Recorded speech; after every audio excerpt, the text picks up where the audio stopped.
नमस्कार दोस्तों केजरीवाल बहुत ही घाघ, बहुत ही मक्कार और धूर्त किस्म का नेता है। ऐसा नेता इस वक्त भारतीय राजनीति में कोई दिखाई नहीं देता। दोस्तों, ये अपने लोगों का, अपने नेताओं का इस्तेमाल करता है और फिर उनको काम निकलने के बाद फेंक देता है। ये इन लोगों का इस्तेमाल एक मोहरे की तरह करता है और जब मोहरे पिट जाते हैं तो उनसे किनारा कर लेता है। दोस्तों, जब से आम आदमी पार्टी बनी है तब से ये ऐसा काम करता आया है। इसने लोगों का इस्तेमाल किया नेता बनने के लिए, राजनीतिक पार्टी बनाने के लिए, खुद को स्थापित करने के लिए, पार्टी स्थापित करने के लिए। जब इसने उन लोगों का इस्तेमाल कर लिया और इसका काम निकल गया और जब लगा कि वो लोग इसके रास्ते में रोड़ा बन सकते हैं तो इसने उनसे किनारा कर लिया या उनको पार्टी से निकाल दिया या पार्टी से छोड़ने के लिए मजबूर कर दिया। दोस्तों, सबसे पहले इसने अन्ना हजारे जी का इस्तेमाल किया अपने आप को एक नेता बनाने के लिए, जनता की नज़रों में आने के लिए। फिर इसने उनसे भी किनारा कर लिया और एक राजनीतिक पार्टी बनाई जिसके लिए वो नहीं मान रहे थे। इसके बाद दोस्तों, इसने प्रशांत भूषण और योगेंद्र यादव को पार्टी से अपमानजनक तरीके से, गलत तरीके से निकाल कर बाहर कर दिया।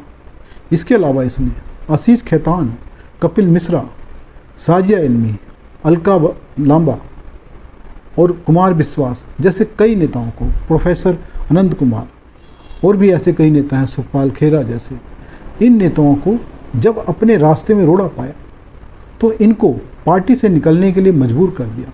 इनके साथ ऐसा व्यवहार किया कि ये लोग खुद ब खुद पार्टी छोड़कर चले गए। इसने इन लोगों की ऐसी हालत कर दी कि भारतीय राजनीति में ये कोई बड़ा स्थान हासिल नहीं कर पाए। इसका काम करने का तरीका तानाशाही वाला है, डिक्टेटरशिप वाला।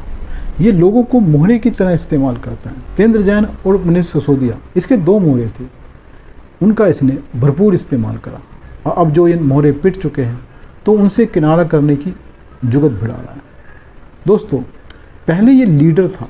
लीडर होता है जो लीड करता है, अपनी नेताओं के साथ, अपने लोगों के साथ मिलकर काम करता है और आगे बढ़ता है, उनको ही बढ़ाता है। लेकिन अब ये लीडर नहीं है, ये बॉस है। ये सिर्फ आदेश देता है, ये खुद कुछ नहीं करता, सिर्फ आदेश देता है और काम करवाता है। वास्तव में दोस्तों, इसकी समस्या ये है कि ये दिल्ली में खुश नहीं है। ये देश का प्रधानमंत्री बनना चाहता है। जब से मुख्यमंत्री बना है, इसे देश का बादशाह बनना है, जिल्लेलाई बनना है, सुल्तान बनना है। इस करके ये चैन से नहीं बैठ सकता। इस करके ये दिल्ली में भी काम नहीं करता। ये मुख्यमंत्री है लेकिन इसके पास कोई डिपार्टमेंट नहीं है।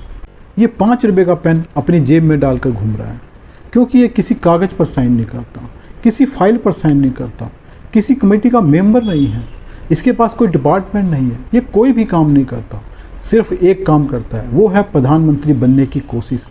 इसके लिए ये अपने लोगों का इस्तेमाल कर रहा है।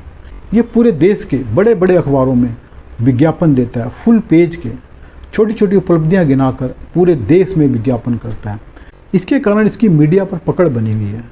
मीडिया इसके खिलाफ बोलने से, लिखने से डरता है क्योंकि अगर ऐसा कोई भी मीडिया ग्रुप करता है तो विज्ञापन बंद होने का डर होता है क्योंकि उनकी भी रोजी रोटी का सवाल है। ये प्रधानमंत्री बनना चाहता है। इसके लिए आम आदमी पार्टी को पूरे देश में अपने संगठन को खड़ा करना पड़ेगा, कार्यकर्ता बनाने पड़ेंगे और पूरे देश में चुनाव लड़ना पड़ेगा।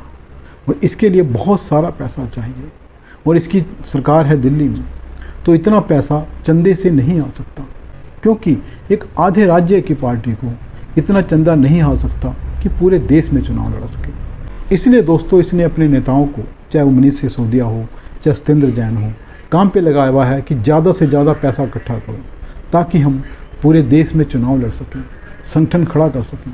दोस्तों, आपने सोचा है कभी कि भाजपा और कांग्रेस के अलावा पूरे देश में कोई पार्टी चुनाव नहीं लड़ती क्योंकि उसके लिए जो पैसा चाहिए वो किसी पार्टी के पास नहीं है। पैसा इकट्ठा करने के लिए भ्रष्टाचार करना पड़ेगा, करप्शन करना पड़ेगा, साजिश करनी पड़ेगी और ये काम सत्येंद्र जैन और सिसोदिया इसके लिए कर रहे थे। दोस्तों, इस देश की अदालत, सरकार, CBI, ED सब जानते हैं कि ये जो दोनों लोग हैं ये सिर्फ मोहरे हैं। किसके हैं?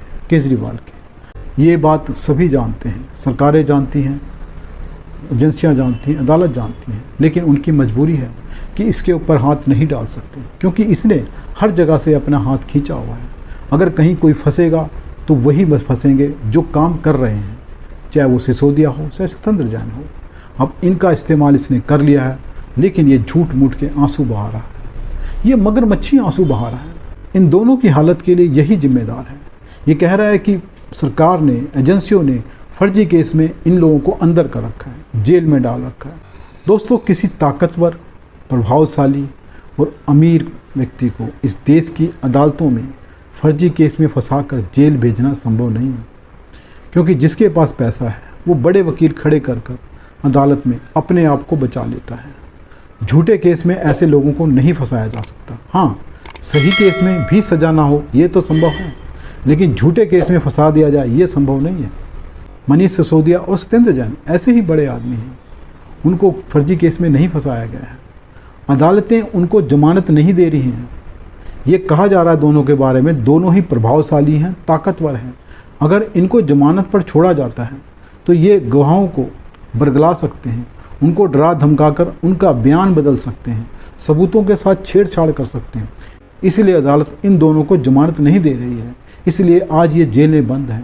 अगर इनको जमानत मिली भी है तो सत्येंद्र जैन को मिली है अपनी बीमारी के कारण 6 हफ्ते की जमानत, और इसी तरह सिसोदिया जी को सिर्फ जमानत मिली है अपनी बीवी से मिलने की, क्योंकि वो बीमार है। लेकिन आम आदमी के नेता केजरीवाल और दूसरे लोग ये सभी जगहों पर हल्ला मचा रहे हैं कि इन्हें फर्जी केस में अंदर किया हुआ है। सार्वजनिक मंचों पर और प्रेस कॉन्फ्रेंस में ये लगातार बोल रहे हैं मोदी सरकार ने इनको फर्जी केस में जेल में डाल रखा है। दोस्तों, मेरा मानना है कि ये अदालतों का अपमान है, हाई कोर्ट का अपमान है, ये लोअर कोर्ट का अपमान है, क्योंकि इनके बयान ये एहसास कराते हैं कि जजों ने कुछ नहीं देखा। उन्होंने बेकसूरों को जेल में बंद कर रखा है, उनको जमानत नहीं दे रहे। इन ईमानदारों को, कट्टर ईमानदारों को जमानत नहीं मिल रही है। ये भगत सिंह की औलादें हैं, इनको जमानत नहीं मिल रही है। ये दोनों भारत रत्न के हकदार हैं, जिनको भारत रत्न मिलना चाहिए, उनको इन जजों ने जमानत नहीं दी है, इनको जेल में बंद कर रखा है। हमें अपने जजों पर और न्यायपालिका पर भरोसा करना चाहिए कि इनके अपराध को देखते हुए ही इन्हें जेल भेजा गया है। इन्होंने सरकारी पैसे का गलत इस्तेमाल किया है, ऐसी नीतियां बनाई जिससे देश को नुकसान हुआ, सरकार को नुकसान हुआ। अगर हम सिसोदिया की बात करें तो वो स्कूल बनाने के लिए अंदर नहीं है, वो शिक्षा देने के लिए अंदर नहीं है, अपने सुधारों के लिए जेल अंदर नहीं है। वो अंदर है लीगल पॉलिसी बनाने के कारण, ऐसी पॉलिसी जिसने साउथ लॉबी को फ़ायदा पहुंचाया, जिसके कारण करोड़ों रुपए का फ़ायदा आम आदमी पार्टी को हुआ। शराब नीति बनाने के लिए एक हाई पावर कमेटी बनाई गई IAS अफसरों की। उस कमेटी ने 2 x CGI chief justice of India से सलाह ली, एक्स अटॉर्नी जनरल से सलाह ली, और उन्होंने सलाह दी कि जो पुरानी नीति है वही सही है, उसमें बदलाव नहीं किया जाना चाहिए। उसके बाद जो हाई पावर कमेटी बनी थी उसने भी सलाह दी कि किसी नई नीति की ज़रूरत नहीं है, पुरानी ही सही है। लेकिन दोस्तों, इस आदमी ने करप्शन करने के लिए, भ्रष्टाचार करने के लिए, पैसा इकट्ठा करने के लिए चुनावों में नई नीति बनवाई, और उस नीति से करोड़ों रुपए सरकार के हजम कर गया, और आज उसी नीति के कारण मनीष सिसोदिया जेल में है। मनीष सिसोदिया के नाम पर जो ये आदमी घड़ियाली आंसू बहा रहा है, मगरमच्छी आंसू बहा रहा है, ये झूठे हैं।